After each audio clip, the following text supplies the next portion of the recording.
All right. Howdy, y'all. Silas Jones here. I'm with Van, an amazing Texas gentleman with an amazing wife who had a great life story. The best way I'd describe her is a real Proverbs 31 woman. You could replace his wife's name, Evelyn, with her in that, and you'd be just all right. How you doing, Van? Good. Nice to meet you. You don't worry about standing up here. All right. So for the people of the internet, what's one thing you'd like them to know about yourself? Just Well, I've been around for 93 years. It's kind of hard to pick out one thing. I've made a lot of mistakes in my life, just like a lot of everybody else, just about. yes, sir. But I've always tried to treat my fellow man like I would want to be treated, Amen. and that hasn't been a problem. Mm-hmm. So tell us a little bit about what you were talking to me earlier. Just why don't you give us a little overview of your life for this first session, where when you were born and to where you are now. So you said you were born in Texas because your grandma came over from Oklahoma, or your mother came over. My grandmother came from Georgia in a covered wagon Right. when she was 3 years old, and she had a vivid memory of it. On days when it was raining outside before I started to school, and I couldn't go outside and play, I would go to her room and she would tell me stories about the trip from Georgia. And it was amazing, the memory that she had at 3 years old. Yeah, I don't remember And, anything. and I said, Granny, how did you remember all those stories that you tell me? And she said, well, I walked most of the way. Wow. And I said, well, why didn't you ride in a wagon? She said the wagon was full. Mm-hmm. And they had 9 kids when they left home in Georgia. Wow. And they had another baby on the way. But they didn't have the facilities to handle a new baby. And the baby died. Oh, that's very sad. But they've settled in Rusk, Texas. Rusk, Texas. Yeah, I remember you told me that. And they had a bad storm one time. They had a 2-story house, and the storm picked the house up and moved it about 50 yards and set it down. Wow. And her father leveled that house up, and they lived there for a long time after that. But I was born in Lufkin, Texas, and Lufkin, Texas. Okay. Lufkin is right near about 90 miles from the Louisiana border. And for reference, what year was it that your grandmother came over from Georgia on the covered wagon? I would have to look in some paperwork to see Okay. that. I don't remember. No problem. I imagine it was during the time of the Oregon Trail, because me and a lot of people who will be watching this used to play a game called Oregon Trail when people were, starting to settle the West, and so we got a lot of people. Okay. So go on with your story about where you were born, what you do as a young man, pre-18. Well, of course, I had 2 sisters that were 9 and 11 years older than I was, and so I was the baby of the family, and it was. I think I was quite an experience that they weren't expecting, and I wrote about it some in my book, and I've had people laugh and tell me I shouldn't have put that in the book, and I said, well, that was me. And You are who you are, right? They spent half their time looking for me because they would have the whole neighborhood out looking for me, and I might be 2 blocks down the street. There was a particular guy that I liked that was a little older than I was, and they had a mulberry tree in the yard, and we'd climb that big old mulberry tree and sit up there and eat mulberries. And my mother would come find me and get her a little keen switch, and I'd have on short pants, and she'd give me a few licks with that on the way home. But I was a real problem. The boys, the bigger boys in the neighborhood, one time locked me in a chicken house that wasn't being used. I stayed there all day, and finally they let me out about 5 o'clock that afternoon. So for the audience, what did your mother do for work? What did your father do for work? My mother was a housekeeper. Housekeeper, good old traditional Christian wife. She was, and my dad was a pharmacist. My dad had been drafted in World War I in 1918, and they were marching, and he got appendicitis. He tried to get them to let him stop, and they wouldn't, and his appendix broke. Yeah. And they put him in a ward with 5 other guys to die because they didn't know what to do in 1918 for appendicitis. And anyway, my dad made it. But while he was in the hospital, his whole unit, 60-something people, were sent to France. And the first 2 weeks they were there, they were all gassed and killed. So my story is that if my dad hadn't had appendicitis, I wouldn't be here today. Yes, sir. And we were talking earlier on Sunday about that I've had appendicitis, and my mother had appendicitis, and man, that's no joke. But back then, they just didn't know anything. It's like when the Civil War, they were chopping people's legs off and didn't even know about germs.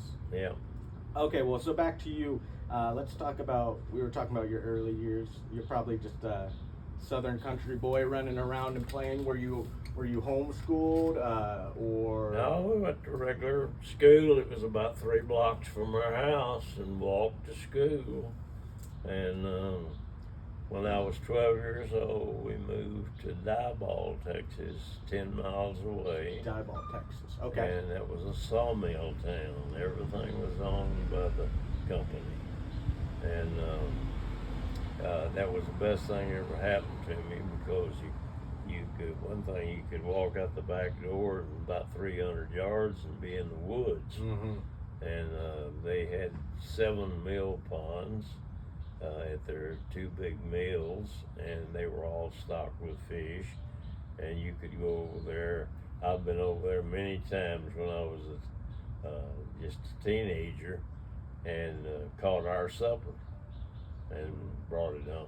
What kind of fish was this? Usually catfish. Catfish, okay. Yeah. Good old catfish. Nothing wrong with that.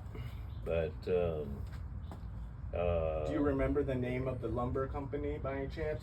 It was called Southern Pine Lumber Company Southern at that Pine time. Lumber. But later, the old man died, and they brought young Arthur Temple at, I think he was 30 years old, to run that company. And the company began to change, and the town began to change. They began to sell the company houses, and you could have businesses within their city limits that weren't owned by the company. Yeah, it reminds me of that song that country writer wrote, where he's, I should know it, I've listened to it enough times, but where he's talking about working for a company check. Yeah. At the time when you were growing up, do you know roughly how big your town was? How many, was there just one church, couple families? Well, it was about 3,500 in population. Okay, so not terribly And, small. There was, they had what they call the quarters, which was where the black people lived. Okay. And there was probably a third of the people were black people and lived in the quarters. Okay. I never did know anybody that had anything against the black people. My mother had one that came and ironed for, you know. And I'm sorry, what was that? She wanted to ironed with an iron. Oh, she ironed like clothes. Right, Okay, yes, sir. clothes. You know, there was no problems. Well, they kept them to themselves.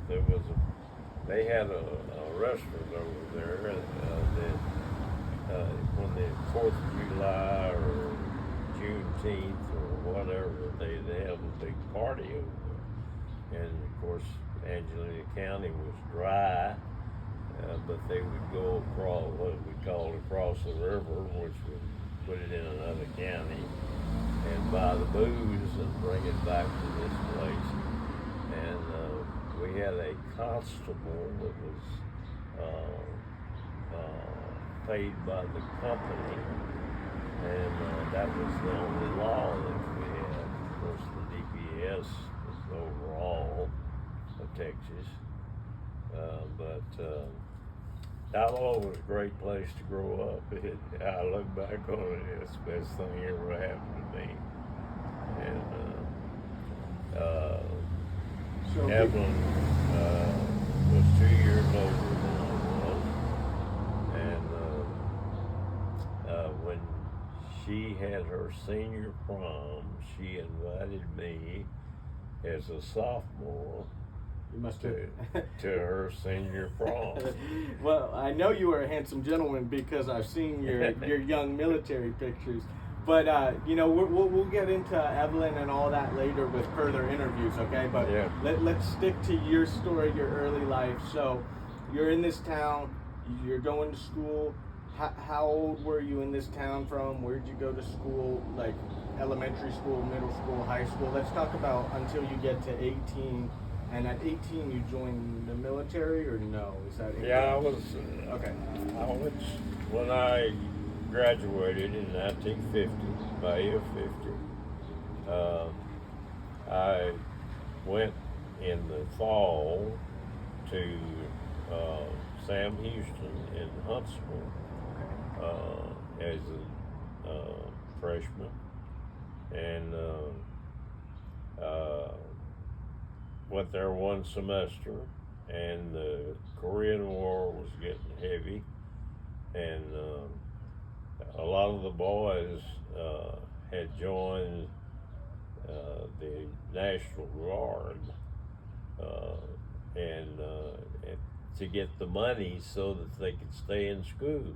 Yes, sir. And I told them, I said, there's one or two things happened at your house before you came over here. Is you either didn't have a radio, of course nobody had a TV then, and you just didn't hear about how bad that Korean War was. Oh yeah, gosh. And awful. So anyway, I would not join it to get the money. I needed the money bad because I was not able to re-register when the next semester came up. But those guys all went straight to Korea. They were the first Texas National Guard company that went to Korea. Wow, and so I thought I was pretty smart to have told them, don't join that thing.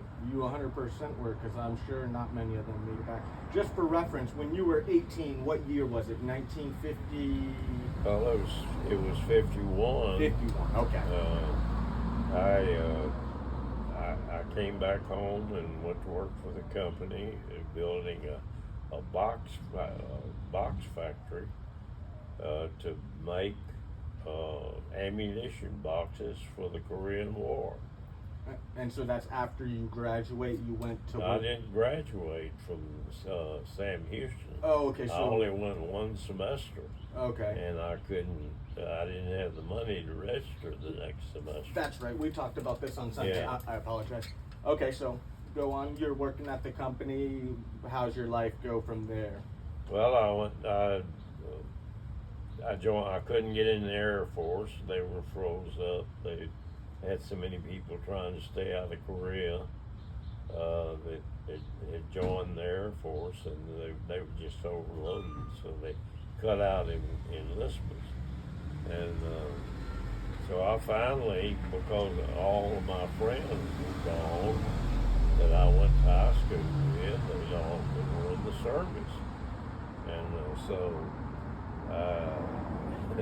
I finally went to the recruiting officer in Nacogdoches for the Navy, and I joined the Navy with 5 guys from Nacogdoches, and got to be good friends with them. Right. And then when I got out of boot camp, and while I was in boot camp, I got letters from 3 girlfriends of Evelyn's telling me that I needed to get my stuff together, that Evelyn and I belonged together. We had broke up before I went in the Navy. Okay. I didn't figure it was right for me to go off and leave her, and her mother and dad had moved from Diboll to Humble, Texas, but Evelyn was working for the company, so she was able to stay in the house that she grew up in. Okay. And her little brother stayed with her. And she's working for the company. Which company is that again? Yeah, it was Southern. Well, then it was Southern. it was Temple Industries. Oh, Temple They Industries. changed Okay. the name of it and went off to Temple Industries. Okay, so it sounds like you basically got told get your stuff together, or she's gonna find a new man. You better get your act together, huh? Well, they got us to riding back and forth when I was in boot camp, and my mother and Evelyn got it all set up, and when I came home on boot leave, everything was set up, and we got married. So you graduate boot camp, you come home. Let's get a timeline. How many days until you're at that altar with your wife? Well, it was a couple of days. Couple of days? Yeah. I had no problem with it. I was tickled to death, but they got all the stuff ready, and of course she was not able to.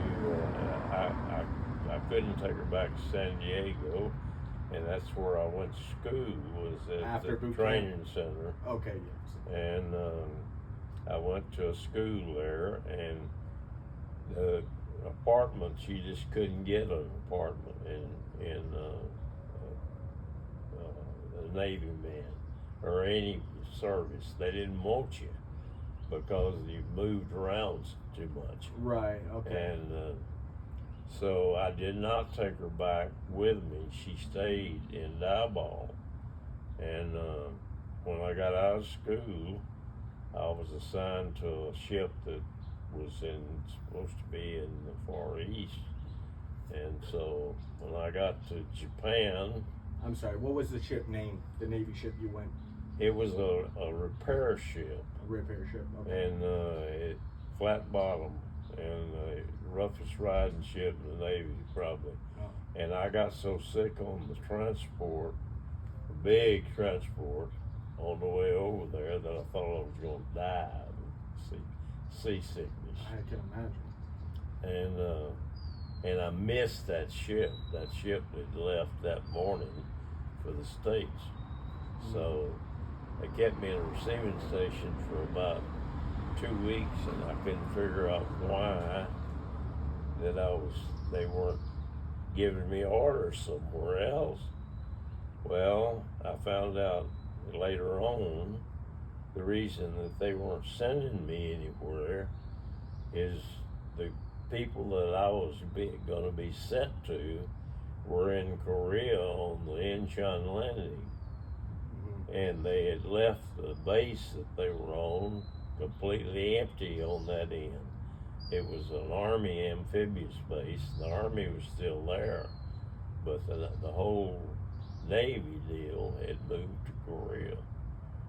And so I finally got orders, and they issued me an M1 carbine, the helmet, and sleeping bag, and everything. And I said, I hate to bust your bubble, but I'm in the Navy, fellas. And they said, yes. And this stuff we're giving you right now, don't unpack it. Just put it by your bunk, because we're on a 6-hour, 60-day alert to go back to Korea for another landing on Incheon. Wow. Well, I was scared to death. I would be too. They'd already been on the bluff and died on and got drafted and been the first 2 weeks he was there in Korea. And so I was scared. And they finally decided something happened over that they didn't ever have another big landing like Incheon.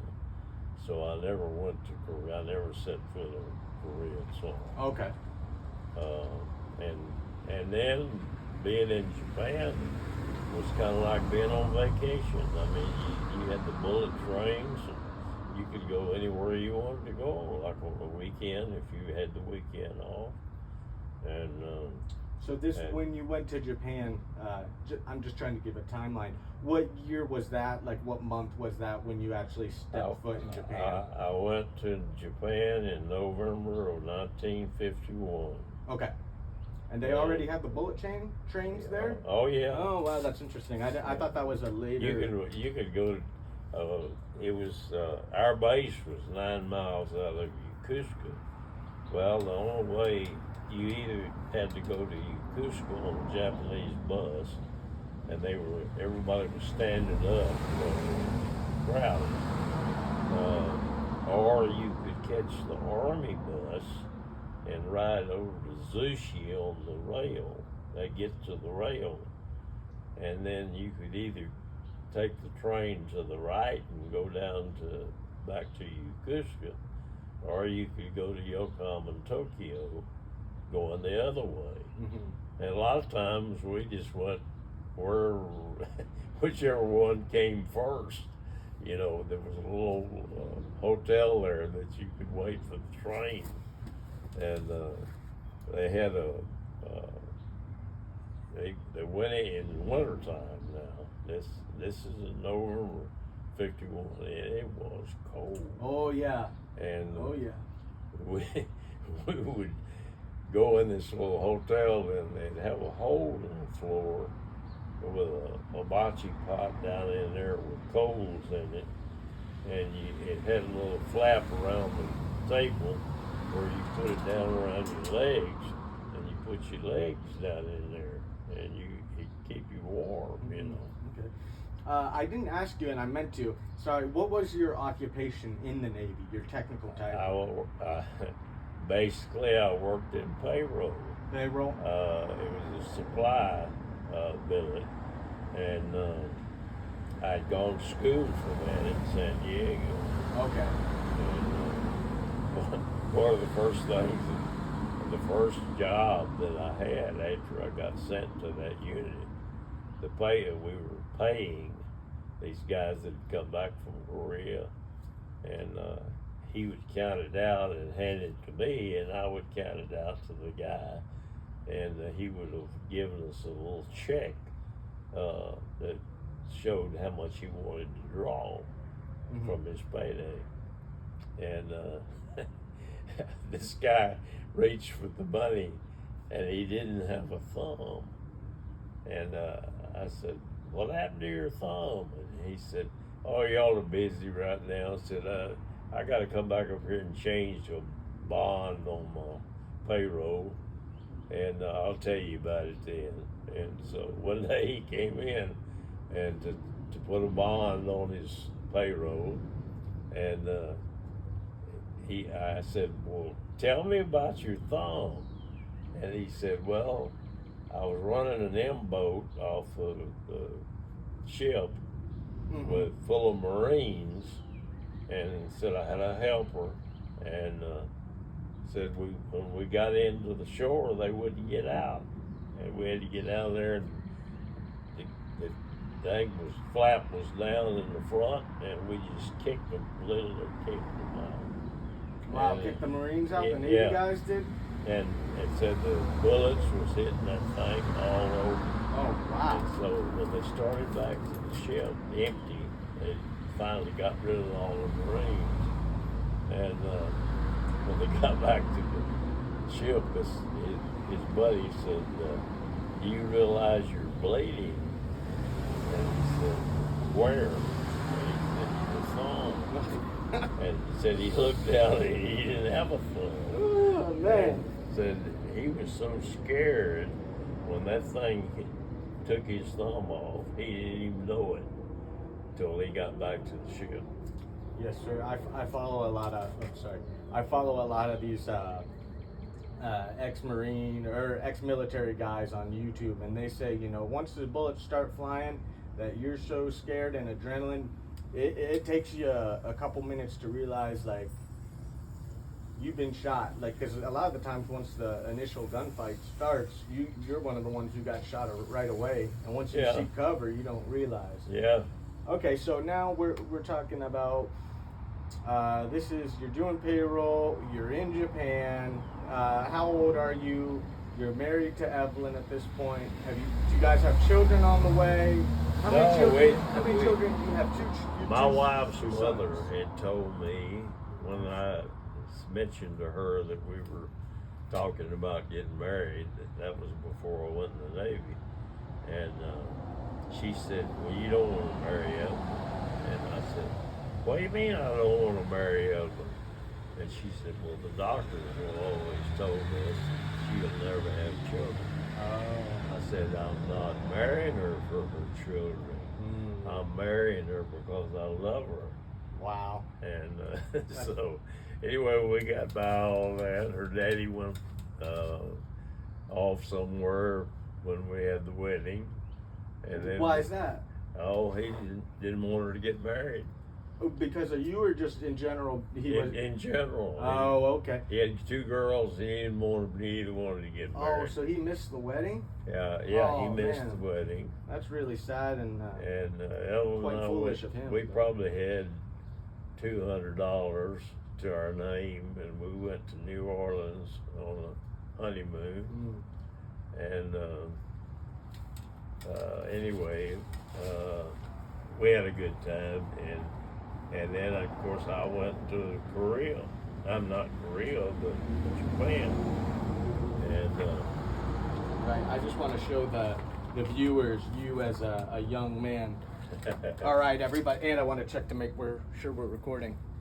Here you are, guys. This is Van. How old are you in this picture, sir? Let me. Well, I was 18. You were 18. Yeah. Wow, quite the handsome gentleman. Is there a picture in this book of Evelyn at around the same age, or we'll find that another time to show? I think there is. I'll have to find it. Well, we'll do that another time, and I can give them a comment or something to. Well, I've got a picture on the wall in here that we can can put on there. All right, so we're 30 minutes in. Do you? How about we stop here for today? Okay. We'll stop. We're stopping at. You're in the military. You're in Japan, and did you say you had children with Evelyn at this point? No children. Evelyn got pregnant the month that I got discharged after 4 years in the Navy. Y'all didn't wait no time, did you? Yeah. All right, well, we'll stop it there, and we'll do some more recording. That was awesome. Thank you for your time, Van. What a great story. I think next time we'll do this, we'll do it inside because Okay. I don't know how the traffic of the cars, like Okay. obviously your porch is beautiful, but for next time we'll Okay.